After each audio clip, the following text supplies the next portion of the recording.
Well, welcome and good day, everyone. We, of course, are glad for you guys to join us again for another Talk It Over. Very exciting as we've started a new series this week. I know it's not a very long series, but should be quite good. I'm looking forward to it. But before we dive into that, of course, we want to get caught up a little bit on how our week's been going. Oh, yeah. So how's your week so far been, Dave? Well, we're kind of closing off a week, right? Just finishing it off, wrapping it up. We had a little sickness in the house, and so had a little bit of that going on. Yep. And so my son's feeling better. Yep. That's a big help. And we're transitioning into that fall routine and kind of putting a little bit more effort into some business stuff we're doing and kind of seeing God bless in that and grow that. Yep. So it's been good. It's been busy. You know what it's like in the fall, things ramp up. It just gets busier. Yep. Life gets busier. But I kind of like that. Okay. After the break of the summer, I'm ready. I'm ready for like a little more. Let's get a little bit more activity going. Let's get things going. So it's been good. Nice. Yeah, I hear you on the wrapping up stuff as we, of course, close out summer. Yeah. Packing up all the summer stuff and moving into that fall, winter. Of course, outside cleanup. That all, of course, starts to take place now. That's right. As we, leaves are getting ready to change or changing, falling. Getting to the outside cleanup. Certainly for us, it's been a fairly busy week. We've been pushing through, scaling down a lot of the stuff that we have. Yeah. Trying to move some of that on to other people that can use it. Sell some of it, donate some of it, whatever we can. Trying just to scale down on that and clean up some space that we could open up a little bit more space in our house for Emmett to maybe have some more play space, a little bit something more for him. Maybe a little bit more workout space for us to be able to enjoy that as well as we work out a little bit. So how do you find that process? Is that a good process or is it tough? I would say now it's a lot easier than it was before. I've really, detached myself from some of these things, these items that I have. Yeah.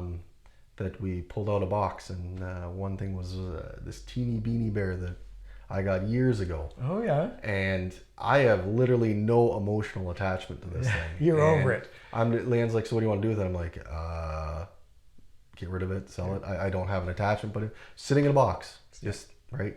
And it's been in there for probably 10 years, and I haven't seen it, and holds no value in that sense. So I'm really trying to focus specifically on things that actually hold value or have some meaning to me, and focus on those few things, and the rest of it is if it's been in a box, it's probably fine to go, because obviously you haven't missed it. No, certainly haven't missed it, and it really doesn't hold much of a value. So so that's been busy. We've been going through that, so the house is a little bit of a chaotic disaster at the moment. As has to get messier before it can get better. Right? It seems it's like I don't know what we're doing here, but stuff is moving out of the basement upstairs, then it leaves, and more stuff comes up, and sorting through, and so it's a bit of a process, but I think it's a healthy process. We can start living in a more compact sense where the things we have mean something, and we have more living space that we can actually use, which I think for him at his age is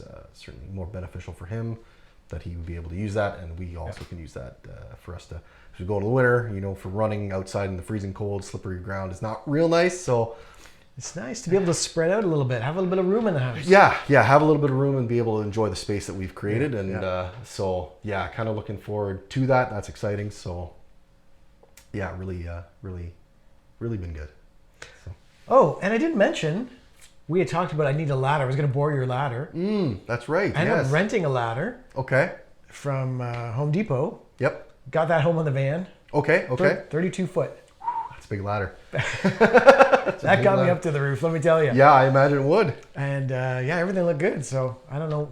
I have to move on to the next, what it could be for an issue, but it wasn't anything problem on the roof. Nothing plugging or anything but it's up there. That's looking at the roof as the further you go, it doesn't look far from the ground. Once you're looking up and down, it's pretty good distance up. It can get a little bit scary, and then the wind picks up and like ladder moves just a little bit, and all of a sudden it's like, wow, this is not great. Well, I was out there with my oldest, John, and we were kind of taking turns who was going up and who was holding the ladder, and when it gets up that high, the leverage at the end of that thing, it's heavy. Yep. That's crazy. Yeah, it's heavy, and it doesn't. Every little movement, it's amazing how much it actually moves with very little movements. So it was kind of exciting. Yeah. Carolyn stayed inside. She's like, I don't want to see what's going on. I don't want to know. I'll be non-existent Yeah, this moment. that's right. Yeah, I hear you there. Leanne's had those moments too, where it's like, yeah, no, I'm good. I'll just stay inside for now. I won't watch this happen. I don't want to see it. Oh man, yeah, that's funny. That is funny. So yeah, let us know, guys, in the chat. How's your week's been going? Leave a comment. We of course love to hear from you. And again, if you missed a few of the last weeks in our previous message, it's all on our YouTube at LifeNorth.Church. And of course, the previous stuff is there too as well. And also all of our Talk It Overs, they're all back there. You can go back through each of the weeks and go through those as well, especially if you have a life group and you're not too keen on leading. It's a good way to have a lead in as well. You can watch a little bit of video, create a discussion, and a great way to get that going. Yeah, and don't forget to hit the like and subscribe button. Yes. If you want to keep following up with these, get that reminder, and it helps us to know kind of what you think of these. If there's something that you value or appreciate, then we would love to have you leave your comments or even just give us a like on it so that we know. So we started the new series this week called Overflow. Yeah. And I wasn't sure what Overflow was going to lead into. So I was a little unsure what to expect with this series. But the first message was Overflow, more blessed. More blessed. So looking at that generosity side of, things are overflowing. How can I be generous with what I have? Which I thought was really good. It was a really good message, a good reminder of, we live in a time when we are in a very small percentage of very, wealthy place to be, and we generally have access to a lot of things. And so we certainly can be generous with that. Yeah. So I thought that was really, really good. And it was Pastor Bobby Gruenewald who did this one. Yes, Pastor Bobby. So he brought the message for this one. We don't hear from him that often in terms of doing messages, but he always does a great job. He does. And I thought it was really neat with him doing the message this week is, kind of the lead on, the YouVersion Bible app. Yes. And what that looked like as they were, moving through how do we make this accessible and how do we, use what we have and be able to be generous with it. So his mindset on how to be generous with material and how that looked and that I thought was really good because he did bring a really good aspect to generosity. And what it looked like for them as a church and them as a family and how do you be generous? And that it was interesting that the challenge often that he talked about for the church, for them personally, was not when you felt like you had lots, it's when you felt like you were very tight. And that's when they chose generosity. And that's when God showed up and really blessed them on the other side of it. Yes. So it's kind of like, which he talked about, we wait for lots, then out of the lots we'll give. And he was, all the examples he gave was like, no, actually it was when things were tight and we weren't sure that we trusted God and we gave anyway. Yep. And suddenly then God blesses in a way that only God can, right? Just opens it up. Exactly. Yeah. He's a great storyteller. I like that. He is. So our scripture for today is found in 1 Chronicles 29:14. But who am I and who are my people that we should be able to give as generously as this? Everything comes from you, and we have given you only what comes from your hand. And again, being generous. How can we be generous? Which I thought was really good. We get into these mindsets of it's not enough. Yes. And I need a little bit more, and that can be a mindset that can be really predominant. I know I've been there where I just need just a little bit more and then I'll be better off. Just a little bit more and I'll be better off. And really, you never get there. You never seem to get there anyway. You get that little bit and things, I just need a little bit more. And it's never enough. It's never enough. And so he touched on a couple points there of going from not enough to more than enough. We have more than enough. And shifting that mindset to, we have more than enough to give, and we can give of what we have, because we certainly do have plenty to give from. It's funny, right? Because what you have doesn't change. No. Just your perspective on it changes. Exactly. So you've got the same amount, but is it not enough or is it more than enough? Which one is it? And it's all based on our expectations. Yep, it is. That's a very interesting thought. So he also talked about, my resources. So things that we have, things that are disposable to us that we can, use and take advantage of. We need to shift them from my resources to God's resources. Yeah. And again, it is another mindset change where God's given us everything that we have. We're here to steward it and look after it, but it's not ours. Yeah. And so we need to maximize those resources for Him. And a lot of us say, no, those are all mine, these are all mine. And especially finance can be a big part of that. Oh, this is my money. This is what I have to look after. I'm going to do it. I'm going to deal with it. That's scarcity mindset. And that means I got to hold on to it. Yep, exactly. But that's the verse you read, right? That everything comes from yours, God's hand. Like He's the one that gives us the ability and the jobs and the blessings and it all comes from Him. It does. So, which I like because Bobby tied it with, he kind of introduced it with, it's always easier to give away someone else's money. Yes, it is. Right? And everybody's like, really it is. And then he's like, but everything you have is God's. So again, you're not giving away your own money, you're giving away God's money. Exactly.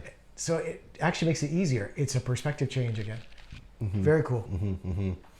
And the last one that he touched on was, I'll give when, but we need to shift that mindset of I'll give now. Yeah. Because if we're always in that idea of I'll give when I'm more financially stable, or I'll give when my life situation is more calm, or I'll give when this changes, or right? And if we get in that mindset, we're never going to get there. No. We're just not, because there's always going to be something that's going to come up that's going to stop us from giving, right? Yeah. And a lot of times the easiest way to start giving now is giving that tithe. Start there. Start giving that tithe and work from there and see the blessings that God has for you just by starting with that 10% and working your way forward. Well, and since God is prompting us to be generous in the same way that He is, like He's always doing that, then when He prompts us and we don't do it immediately, it actually becomes disobedience.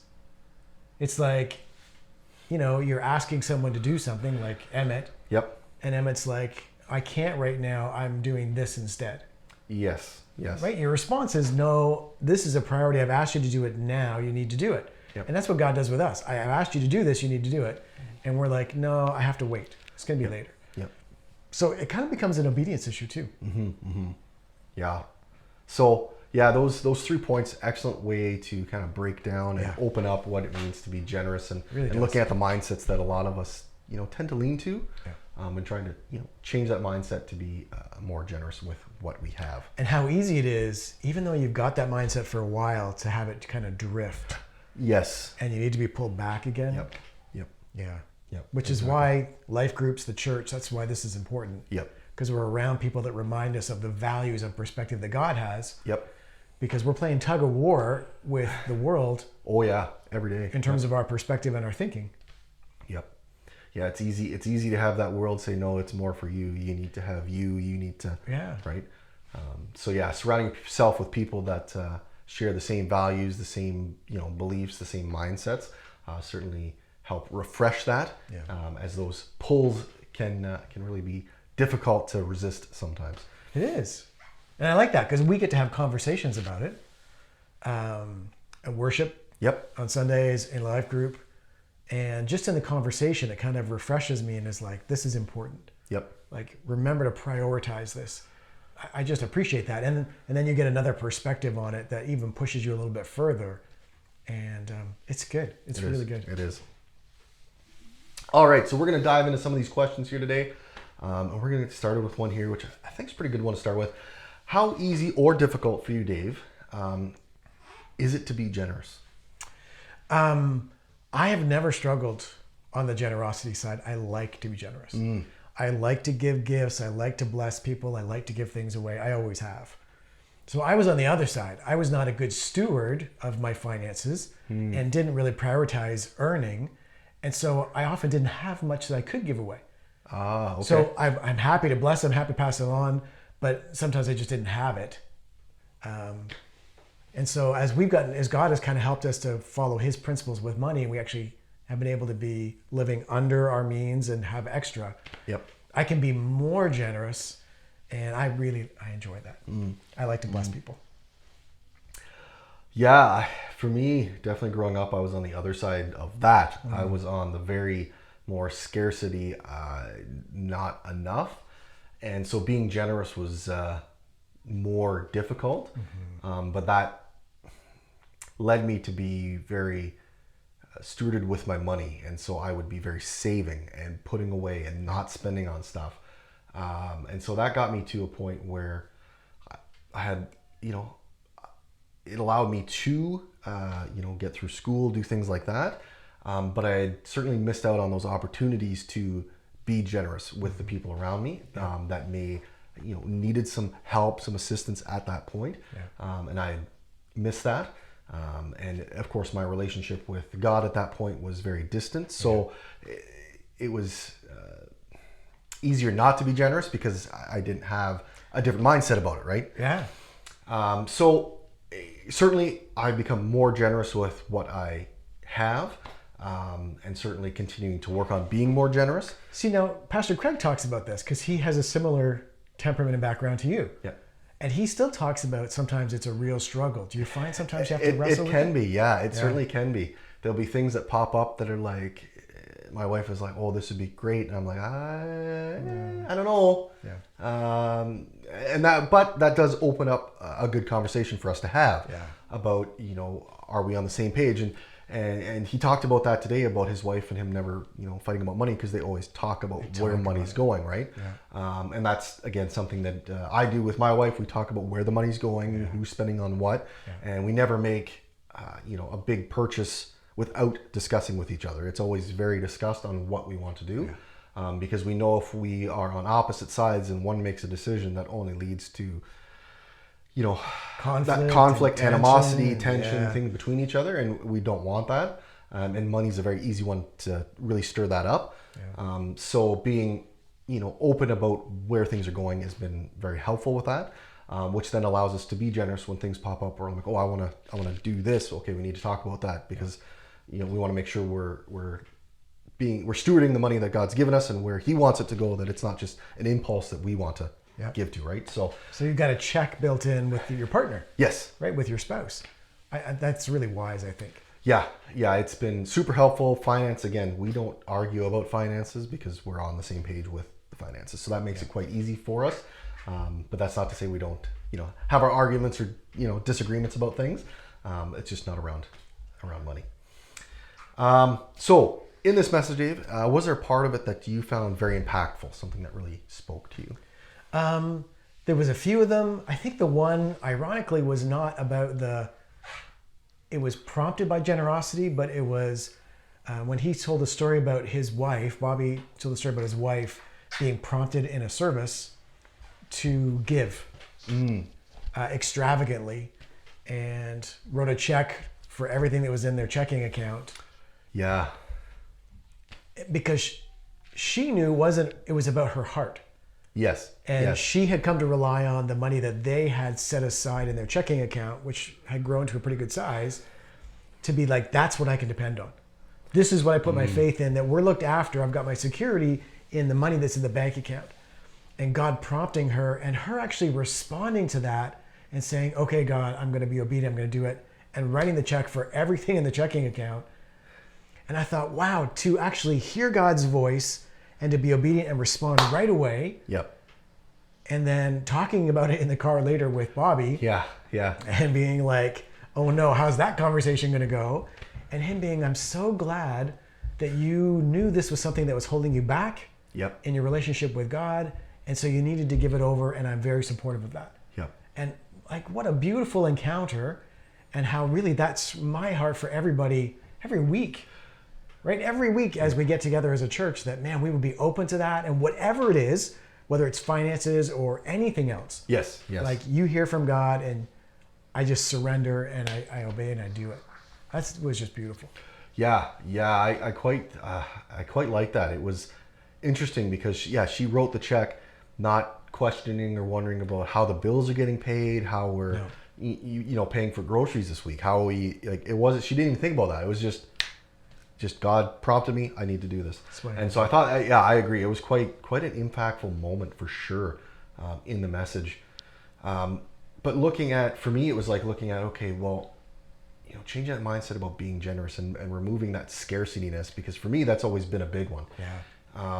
And having that as a, reminder of looking at, he had talked about the church, that they're mortgaging all the spaces. They're asking for people's savings to make payroll.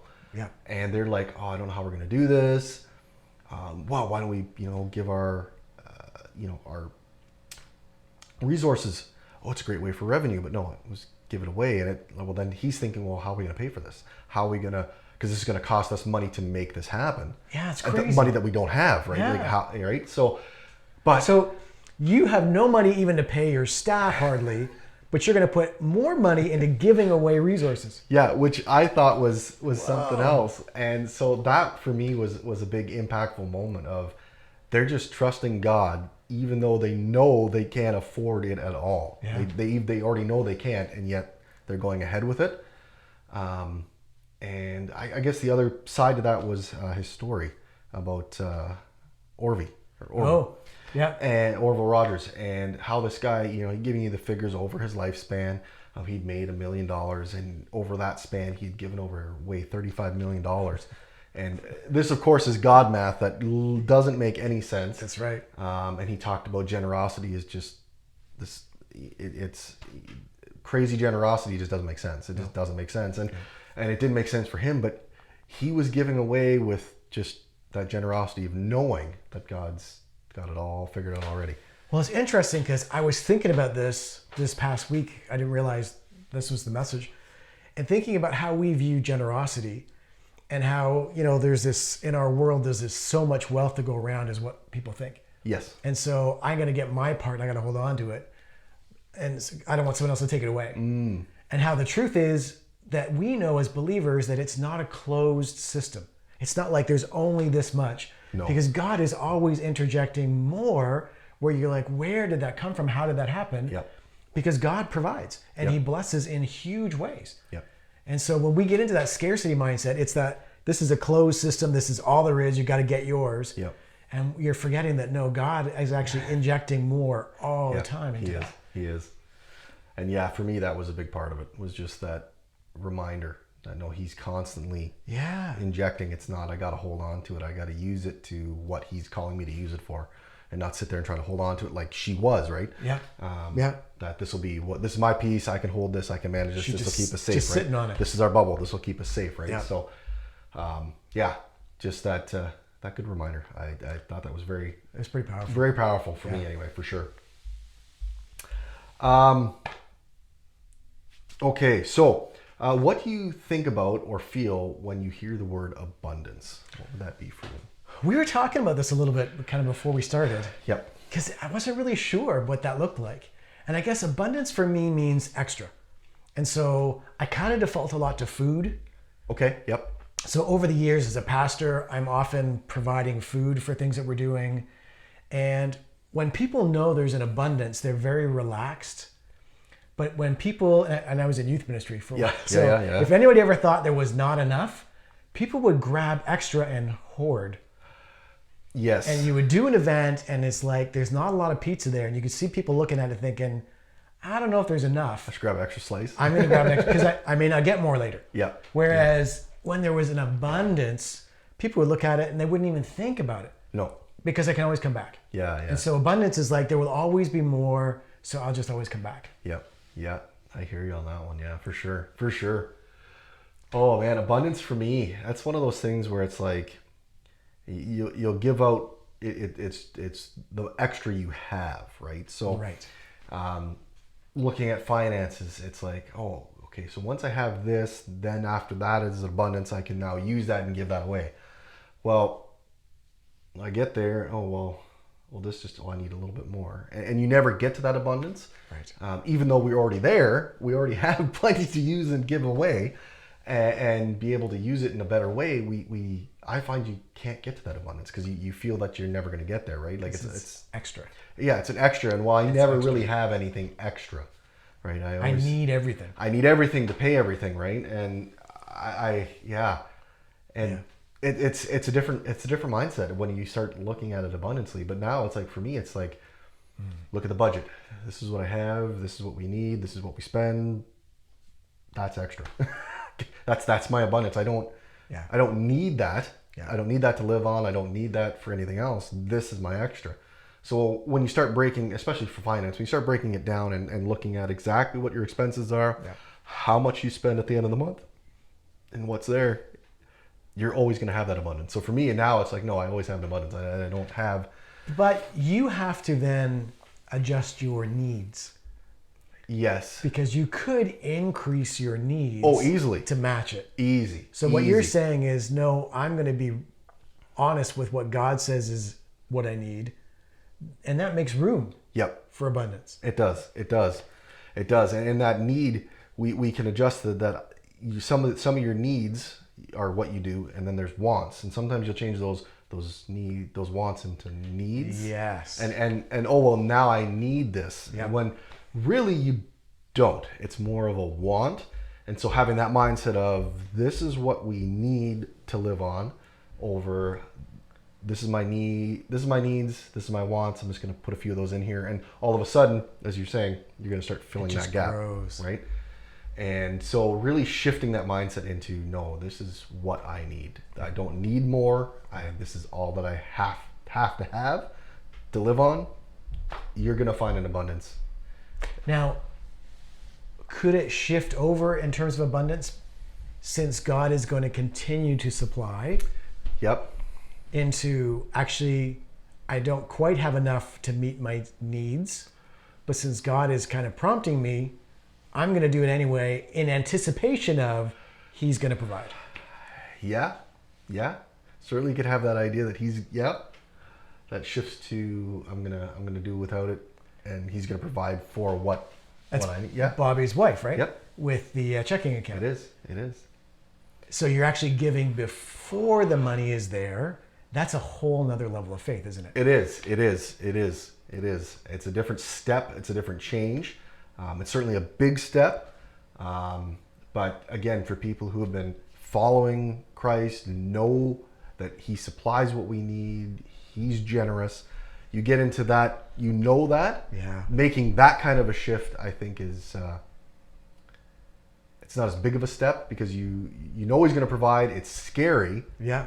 It's going to be difficult, and it's going to be, but you also know God's going to provide in that area, right? But how often do you think that actually happens?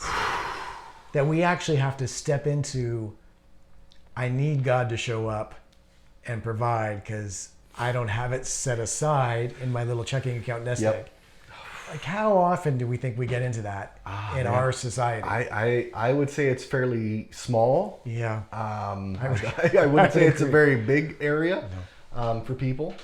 I would be on the, I think it's in that small area. But now, why is that?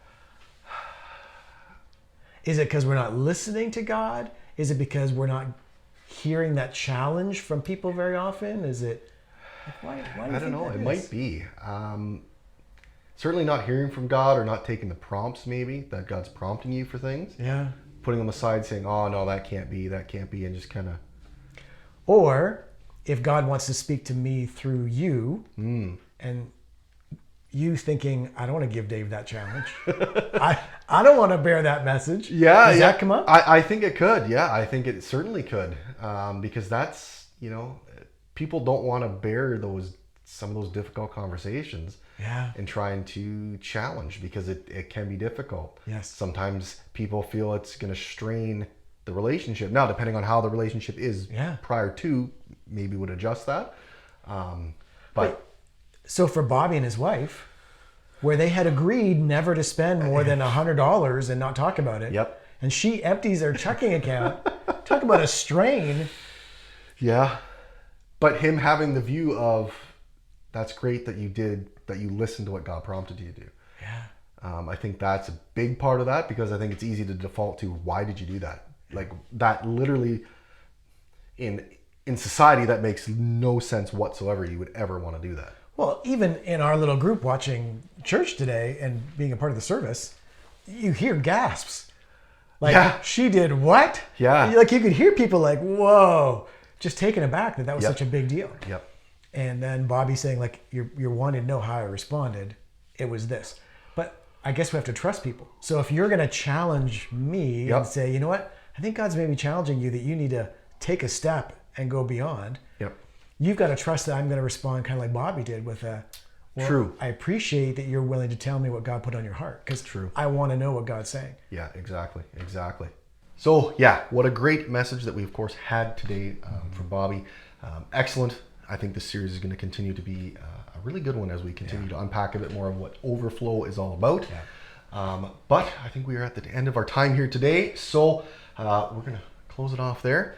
But if you guys, of course, want to dive deeper into some of these questions, please start a life group. You two friends can make, of course, this happen and get some more perspective and looking at what that's going to be for you guys as your life group. As we've done online, it is very possible. You guys, of course, can check that out on YouTube, how that works, doing it online. Yep. And email us. If Yes. you're interested, we would love to support you as a church in getting that started, getting it going. Info@LifeNorth.Church is all you need to do, and we'll get back to you and do what we can to help you get a life group started. To help get a life, exactly. And of course, you want to use us as your leads. We can help guide you through some of those questions in your small group to get things rolling. So of course, we want to thank our tech team, of course, behind us, making, of course, all this happen, getting it online, so you guys, of course, can listen to it, watch it, and of course, we'd love the comments on it as well. And we, of course, want to remember, whoever finds God finds life.